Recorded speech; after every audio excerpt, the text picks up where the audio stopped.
सभी को मेरा सादर प्रणाम। मैं हूँ शीतल सृष्टि सिंह और मैं यूनिवर्सिटी ऑफ साउथ पैसिफिक की एक छात्रा हूँ। आज का जो हमारा विषय है वो है मानसिक स्वास्थ्य यानी कि मेंटल हेल्थ। और आज जिसे हम इंटरव्यू करने जा रहे हैं वो है हमारे मित्र श्रीमान केल्विन गांडल जी, जो कि यूएसपी में एक स्टूडेंट है। इनका जो कोर्स है वो है साइकोलॉजी। नमस्ते केल्विन जी, कैसे हैं आप? ठीक हो। ठीक है, तो हम अपने इंटरव्यू को शुरू करते हैं। तो मेरा जो पहला सवाल है तो वो है कि आजकल जब सभी को मालूम है या कुछ ना कुछ जानकारी है मानसिक स्वास्थ्य के बारे में, आपके अनुसार मानसिक स्वास्थ्य क्या है? मानसिक स्वास्थ्य मेरे लिए इस बात का नींव है कि हम जीवन का अनुभूति कैसे करते हैं। ये न केवल बीमारी का एब्सेंस केवल नहीं है, परंतु ये हमारा भावनाएं होते हैं, इसको हम कैसा संतुलन करते हैं और फिर हम कैसे जीवन के ऊंच नीच के साथ हम कोप करते हैं।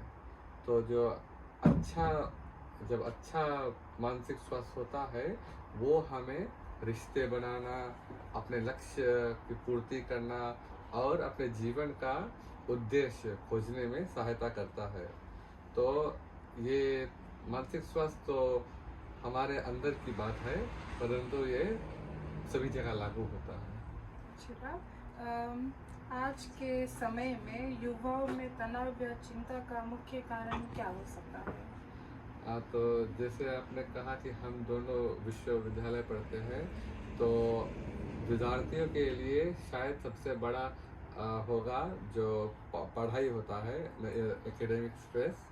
क्योंकि जो माता पिताओं से जो उम्मीदें होती है और फिर विद्यार्थियों के बीच में जो कंपटीशन होता है, ये कभी कभी विद्यार्थियों में थकान पैदा कर सकता है। फिर क्योंकि आज का ज़माना, आधुनिक ज़माना सोशल मीडिया का है, तो बच्चे एक दूसरे के साथ कंपेयर करते हैं और फिर वे मिस आउट नहीं होना चाहते, वे इंक्लूडेड फील होना चाहते हैं। तो जिससे हमारा जो आत्मविश्वास है ये कम हो सकता है। फिर जो आर्थिक स्थिति जो है, क्योंकि इसके बारे में हम अनसर्टेन होते हैं कि हमें क्या नौकरी मिलेगी, तो ये एक और वजह है।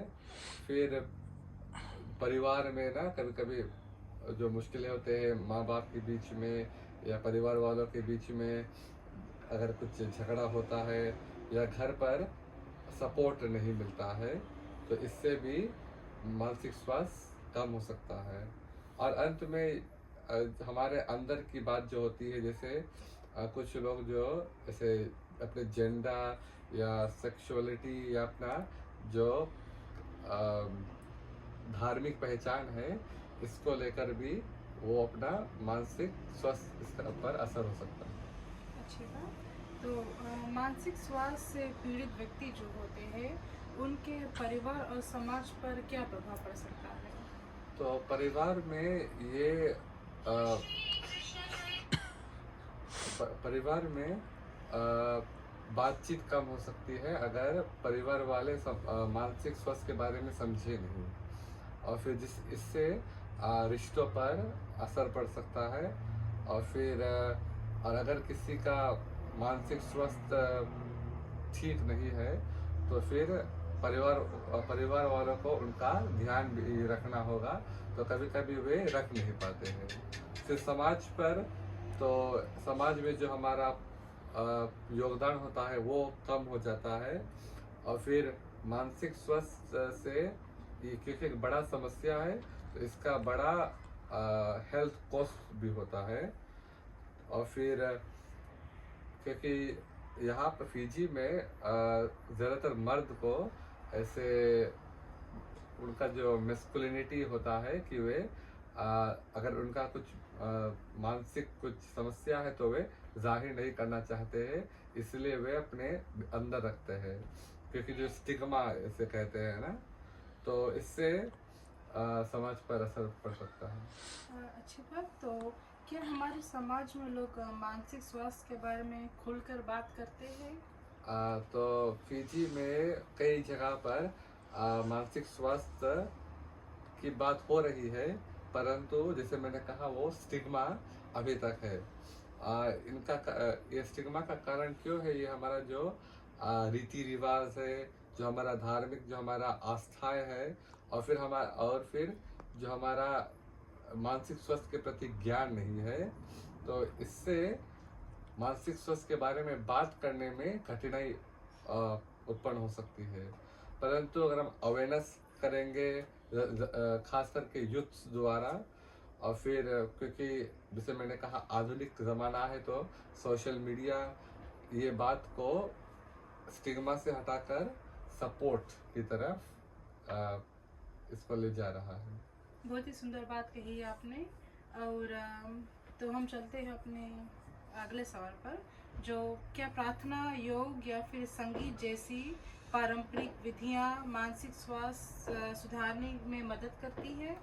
जी, जैसे जो संगीत, खास करके जो कीर्तन होता है, वो व्यक्ति को शांत करता है, फिर उनको ऐसे उनके अंदर ऊर्जा डालता है, और फिर संगीत जो है वो हमें ऐसे जो हमारा भावनाएं है, हम उनको एक्सप्रेस कर सकते हैं जो हम शब्दों द्वारा नहीं कर सकते।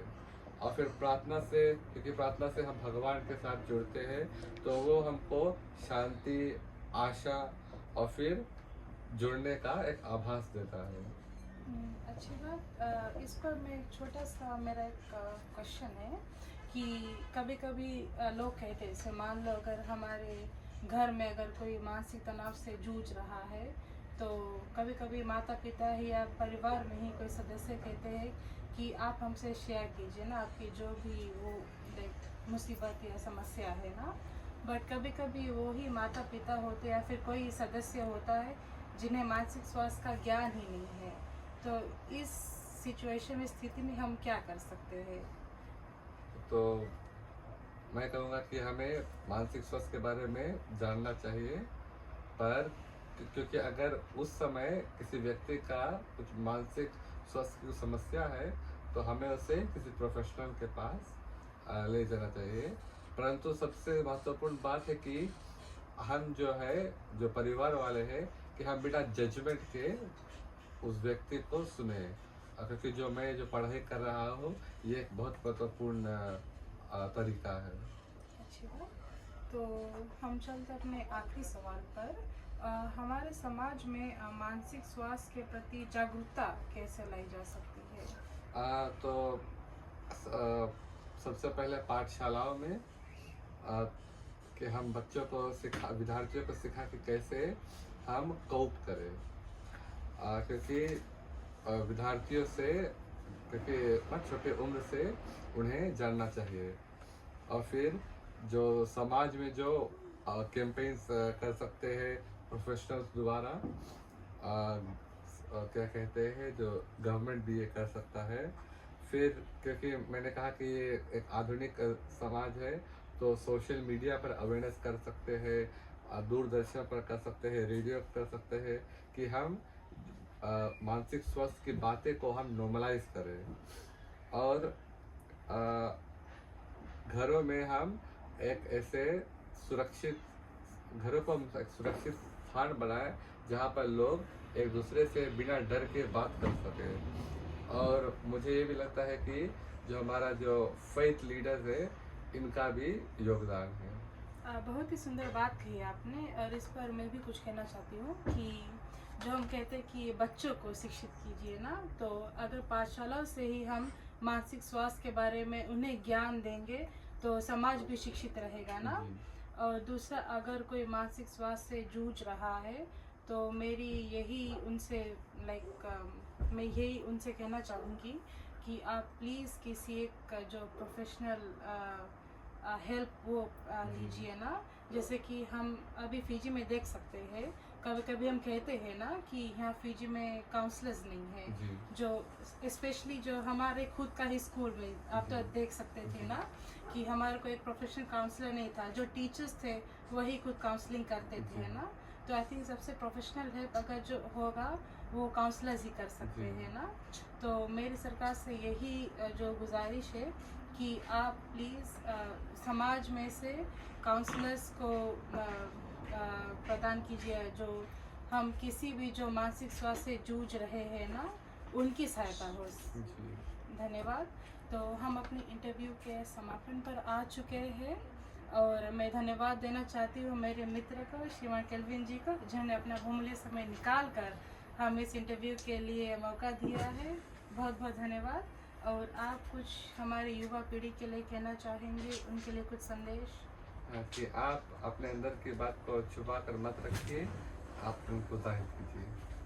धन्यवाद। जय श्री कृष्ण।